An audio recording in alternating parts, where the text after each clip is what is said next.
할렐루야. 사랑하는 성도 여러분들께 오늘 밤도 주님의 이름으로 문안합니다. 오늘 저녁에는 시편 115편 4절에서 9절까지의 말씀을 중심으로 해서 주님을 의지하는 그리스도인, 그런 제목으로 하나님 말씀을 잠시 나누겠습니다. 오늘 우리가 살아가는 이 시대에는 참 의지되는 일들이 많습니다. 또 의지해야 될 것들도 많이 있습니다. 나라도 자기 나라만 딱 서서 독립하는 그런 좋은 나라로 설 수 있으면야 더없이 좋지만 세계 정세가 흘러가는 걸 보세요. 어느 나라가 어느 나라를 의지하지 않으면 안 되는 그런 실상을 우리가 많이 보게 됩니다.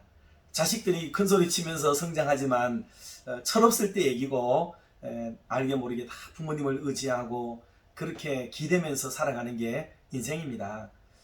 그리고 결혼 정년기에 찬 아가씨들이 하는 말이 있더라고요. 이제 제가 기댈 만한 은덕을 찾았습니다 하면서 좋은 사람 만났을 때 표현을 그렇게 하기도 하더라고요. 오늘 우리는 살아가면서 알게 모르게 서로가 서로에게 의지되는 것이 사실입니다. 저도 남편 입장이지만은 세월이 이렇게 지나면서 아내가 의지돼요. 아내에게 기대고 의지되는 마음이 자꾸 생기는 것 같아요. 그러니 사람은 누구에게든지 기대면서 의지하면서 살아갈 수밖에 없다 하는 것을 우리가 알 수 있습니다. 역시 사람은 그런 면에서 홀로 살 수 있는 사람이 아닌 것 같아요. 사람인자 한문이 말하듯이 서로에게 의지하고 서로에게 기대고 때때로 서로를 받쳐주고, 그렇게 함으로써 좋은 사람이 되고 또 좋은 사회를 구성해 나갈 수 있다 하는 것을 알 수가 있습니다. 우리 믿음의 공동체도 다르지 않아서 여전히 우리 성도들 상호간에도 서로 기대고 또는 의지하고 때로는 버팀목이 되어주는 그런 삶을 살아가는 거죠. 어떤 경우에는 내가 의지하는 사람이 되고 어떤 경우는 내가 버팀목이 기꺼이 되어주는 이런 역할을 바꿔가면서 해줄 때에 그게 좋은 게 되는 거죠. 목사도 마찬가지죠. 목사를 의지하는 성도들도 많이 있습니다. 그런데 목사 역시 살아가노라면 성도님들이 목사에게 힘이 되고 의지가 될 때가 또 있기도 합니다. 그러니 누가 누구든지 아무런 도움도 주지 않고 의지도 없이 살아간다 하는 것은 그건 맞지 않는 말 같아요. 반드시 누군가는 누군가에게 의지가 되고 기대면서 살아간다 하는 것을 인간적인 측면에서도 우리가 알 수 있어요. 이런 보편한 이유들이 왜 중요하냐면 그게 진리를 얻어낼 수 있는 얘기이기 때문에 보편한 진리라고 얘기를 하는 겁니다. 일상 속에 누구에게나 어디서든지 우리가 볼 수 있는 것이기 때문에 그래요. 그런데 이것이 거기서만 끝나면 그저 인문학에 불과하고 그저 한 사람이 세상적으로 살아가는 것에 불과할 겁니다. 물론 사람들끼리 한계를 느끼면서 그냥 그렇게 살아도 되겠지요. 그러나 이 사람의 한계를 극복할 수 있게 만들어주는 게 뭐예요? 그게 기독교고 그게 성경이고 그게 말씀이고 그게 은혜이며 그게 축복이고 그게 바로 우리 전능하신 하나님 아버지가 되시는 줄 믿습니다. 그래서 우리는 근본적으로 사람은 주님을 의지하도록 되어져 있는데 그 속성상 주님을 단번에 의지하거나 주님을 단번에 만나거나 날마다 매 순간마다 주님을 의지하는 것이 아니고 때때로 가까운 사람에게 또 어떤 힘에 어떤 돈에 어떤 권력에 우리는 기대고 의지할 때가 많다 하는 겁니다. 그러나 내재된 속성을 보면은 그것은 하나님께서 인간에게 요구하기를 바라셨던 거죠. 기대하셨던 게 있죠. 모두가 나를 의지하며 살아라고 하나님이 기대고 기다리고 원하셨는데 사람은 주님께 바로 기대는 게 아니고 내대로 열심히 그냥 다 해보는 거죠. 이거에 의지도 해보고 저거에 기대해보고 그렇게 마음을 다른데 다 빼앗겨버리다가 안 되니까 마지막에 가니까 어때요? 주님 앞에 오는 이런 일들이 일어나기도 합니다. 그러나 이런 말씀을 듣고 배운 저와 여러분들은 어떻게 하든지 단번에 무슨 일이 생길 때마다 주님을 찾고 주님을 의지하는 그런 멋진 믿음의 삶을 살아가게 되기를 주님의 이름으로 축원합니다. 오늘 주님을 의지한다 그랬을 때 이 말의 의미는 찬송가 가사에서 제가 몇 개를 찾아보려고 하거든요. 첫 번째로는 보혈을 의지하면 여러분 죄 씻음을 받습니다. 할렐루야. 주님을 의지한다는 것은 곧 주님의 보혈을 의지한다는 뜻이에요. 그런데 주님의 보혈을 의지하면 놀랍게도 죄사함을 주시는 거예요. 찬송가 259장 예수 십자가에 흘린 피로서라는 찬송이 있지 않습니까? 그 찬송에 보면은 예수 십자가에 흘린 피로서 그대는 씻기어 있느냐, 더러움을 희게 하는 능력을 그대는 참 의지하느냐, 이렇게 찬송을 부르게 됩니다. 그러니 보혈을 의지하게 되면 내 더러운 죄가 깨끗하게 되고 희게 되는 그런 놀라운 은혜가 있게 될 줄로 믿으시기를 바랍니다.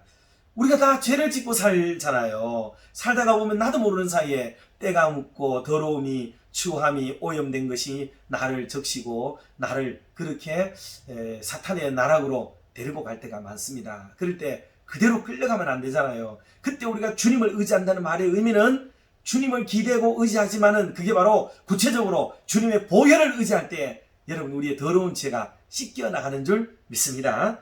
그게 훌륭한 거예요. 그게 아프리카 콩고에 실제로 엠바라고 하는 지역이 있는데 그 지역에 선교사님들이 가서 그 원주민들에게 복음을 막 증거했대요. 성경 공부도 가르치고 뭐 그렇게 열심히 믿음과 목회 생활을, 선교 활동을 열심히 했죠.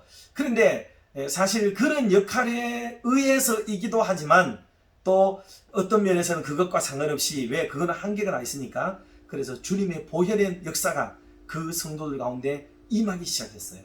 굉장한 회개운동이 일어나고 폭발적인 성장이 일어나게 되었다고 하는데, 거기 특별히 어떤 남자 성도 하나하고 여성도 2명의 이 3명의 성도들의 변화가 그런 놀라운 역사를 가져왔답니다. 남자 성도님 같은 경우에는 선교사님하고 이제 같이 유를 같이 하고 친하게 지내는데, 어느 날 선교사님 방을 갔는데, 서재에 갔는데 선교사님 계시지 않더래요. 그런데 너무 선교사님이 가지고 있는 책 중에 그 성경책이 여분이 좀 있었던 모양이죠.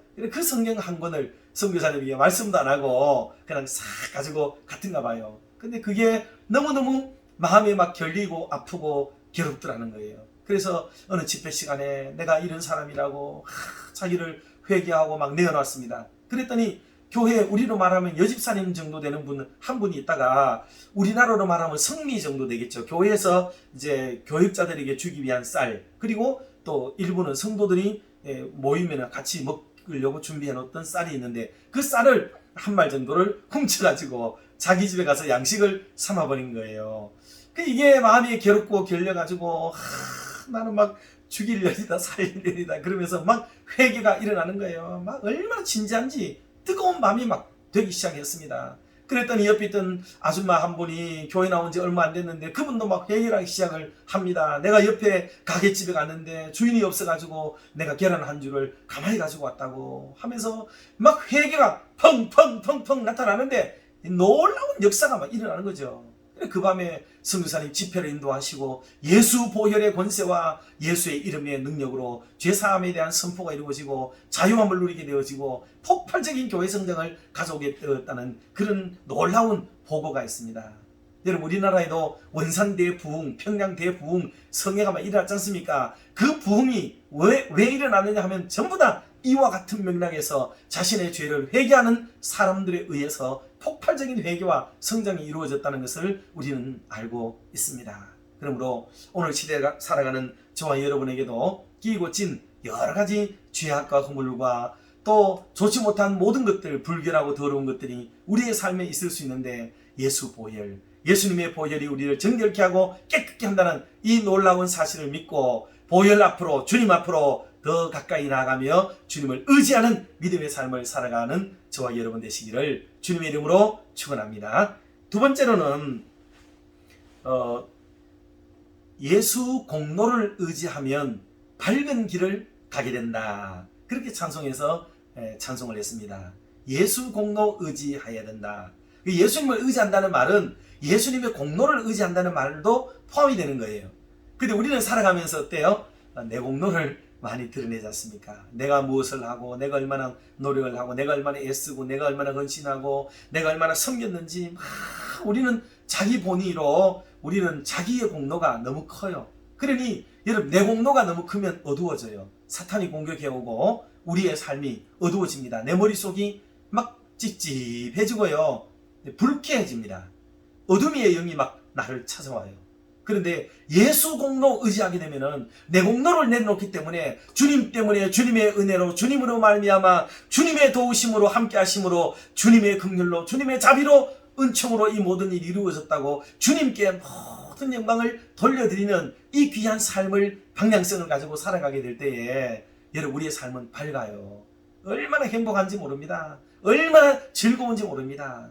그래서 밝음이 막 찾아오는 거예요. 어둠의 영이 떠나갑니다. 귀신의 영이 떠나가요. 사탄의 영이 떠나갑니다. 그런데 내 공로가 많으면은 여러분 어두워지게 되는 그런 인생을 살게 됩니다. 어느 분이 물었어요. 목사님, 사탄이 어디 있는 거예요? 사탄이 지금 이렇게 환하게 불이 켜져 있는데 사탄은 어디 있어요? 지금 밝잖아요. 막 이렇게 얘기했어요. 그랬더니 목사님이 전등 한번 꺼보세요. 그랬더니 막 대만에 어둠이 확 다가왔죠. 게다가 요즘 우리 교회도 그렇지만은 리모델링 하고 나서 얼마나 밝습니까? 굉장히 밝잖아요. 환하게 얼마나 밝은지 몰라요. 그런데 어두운 밤에 스위치 딱 끄면요 순간적으로 그냥 암흑천지가 되는 거죠. 그리고 스위치를 탁 켜면 전에는 형광등 같은 건 어때요? 찌직 하다가 뻐끔뻐끔 하다가 확 들어오고 이러잖아요. 그래 요즘은 LED라고 그러죠. LED 등은 탁 켜자마자 그대로 확하게 환하게 밝아지게 되지 않습니까?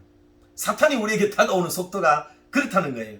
사탄은 멀리 있는 게 아닙니다. 사탄은 막 굉장히 멀리 떨어져 있는 곳에 그렇게 있는 게 아니에요. 사탄은 매우 가까운 곳에 있습니다. 그래서 우리가 순식간에 나를, 내 공로를, 내 자존심을, 자기중심의 어떤 생각과 시선을 딱 드러내는 순간에 사탄은 그대로 우리에게 올라타버리고 어둠이 떠나가버리게 되는 밝음이 떠나가버리고 빛된 생활이 떠나가버리게 되는 이런 어줍잖은 인생이 될 수가 있습니다. 그러므로 사랑하는 성도 여러분들, 살아가는 너간에 나를 드러내므로 어둠을 불러일으키지 마세요.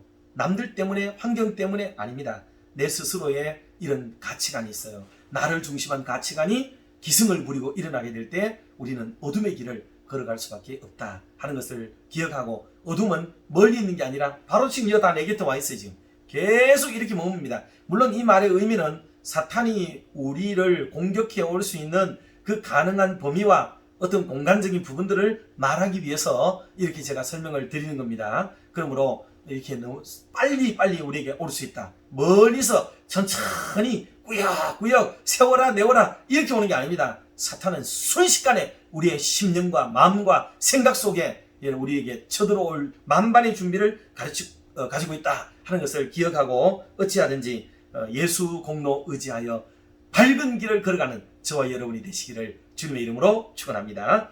세 번째로는 주님 말씀을 의지하는 게 여러분 이게 주님을 의지하는 것과 같은 거예요. 주님을 의지한다는 말은 곧 주님의 말씀을 의지한다는 말입니다. 주님 말씀을 의지하면 어떻게 돼요? 평안을 얻게 됩니다. 찬송가 536장 죄짐에 눌린 사람은 다 주께 나오라 하는 찬송이 있습니다. 그 찬송에 보면은 주 말씀 의지할 때에 곧 평안 얻으리. 의지하세 주 의지하세. 그러면은 구하시네 곧 구하시네. 할렐루야. 이런 놀라운 은혜를 우리가 받게 되는 것입니다. 여러분 하나님의 말씀을 많이 의지하세요. 사람의 소리가 요즘 너무 많잖아요. 사람의 소리, 세상 소리, 지혜의 소리, 그리고 세상의 뉴스, 정보, 여러분 얼마나 많은 게 있습니까? 우리는 하나님의 말씀을 이렇게 읽고 배우고 그 진리에 대한 탐구력보다는 세상 정보에 훨씬 더 민감하다는 것을 여러분 알 수가 있습니다. 매일 제가 카톡으로 성경 말씀 한 구절하고 또 그 다음에 우리 시대를 살아가는 너간에 우리 성년들이나 훌륭한 분들의 말 한마디, 비록 성경의 말은 아니지만 우리가 한 번씩은 곱씹어 보아야 될 그런 내용들을 한 구절을 또 이렇게 만들어서 보내드리고 있어요. 졸속이고 썩 자랑할 만한 건 못 되지만 그래도 짧지만 그 한 구절을 통해 가지고 잠시라도 우리가 말씀을 생각하고 또 인생을 지혜롭게 사는 이런 쪽에도 생각해보자. 그런데 너무 난립되어진 정보들이 많고요. 또 우리가 이 뉴스라든가 여러 가지를 통해서 거짓, 가짜, 또 쓸데없는 것, 또 괜히 그런 쪽에 자꾸 우리의 마음을 기울이게 되면 좀 잘 좋지 못하게 되어지는 경향성이 있는 이런 것들도 많이 있거든요. 그래 자꾸 그런데 너무 시간을 보내고 많이 하지 말고 묵상해야 될 하나님의 말씀을 딱 붙들고 하루를 이기면서 살아가고 지혜롭게 살아가는 그런 우리 성도님들이 되었으면 하는 바람으로 하나님의 말씀을 매일마다 그렇게 보내드리고 있는데 단톡이 없는 분들은 단톡이 들으시면 되겠고요. 감사합니다. 이게 어느 날 우리 성도님들이 다른 데들이 보내시는 분들도 있는 것 같더라고요. 그래 돌고 돌아가지고 어떤 목사님이 저인데 이거를 다시 보내는 그런 해프닝도 있기도 했어요. 그래서 제가 뭐 아는 척은 할 수는 없었지만 참 기쁘고 또 좋은 그런 생각을 갖기도 했습니다. 자, 사랑하는 성도 여러분, 하나님의 말씀인 성경을 가까이 하는 것은 정말 우리에게 축복이에요. 여러분 성경은 한번 보세요. 겨우 한 권으로 되어 있죠. 물론 내부적으로 가면 66권의 성경이고 또 두 권으로 나눌 때는 신약과 구약으로 나누게 되고, 그러나 이것은 겨우 한 권으로 뭉쳐져 있어서 편집되어 있어서 우리가 한 권으로 들고 다니지 않습니까? 그런데 여러분 그 유교에서도 사서삼경이라고 얘기하지 않습니까? 노노맹자, 중용, 대학, 그 다음에 또 뭐 시경, 서경, 주역, 이런 사서삼경 책도 맞습니다. 그것도 공부하려면 엄청 크죠. 대형 백과사전이라고 일컫는 브리테니카 사전도 지금 3판 나오면서 18권이라는 엄청난 분량입니다. 그 쪽수도 아주 많고요. 그런 방대한 분량이 있습니다. 그리고 불교의 팔만대장경, 뭐 고려시대에 편집되었기 때문에 고려대장경이라고도 하지요. 84,000편의 그 어떤 판들을 가지고 있기 때문에 그렇게 팔만대장경이라고 불렀다는 것을 제가 그렇게 기억을 하고 있는데,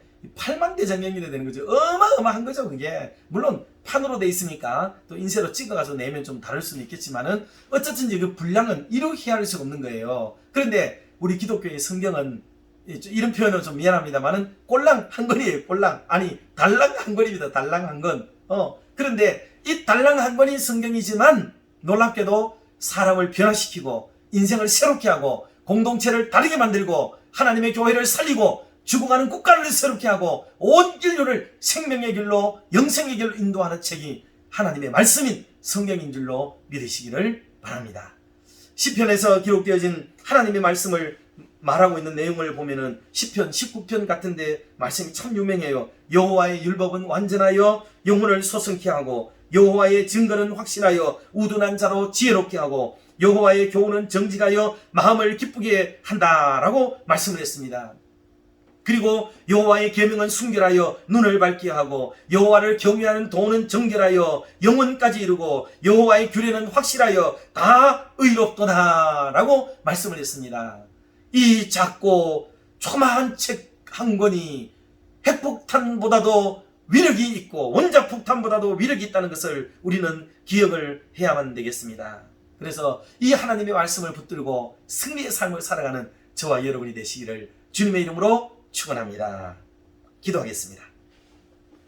사랑 많으신 하나님 아버지, 다시 돌아온 금요일을 맞이하여 잠시 하나님의 말씀으로 우리가 이 저녁에 교훈을 받습니다.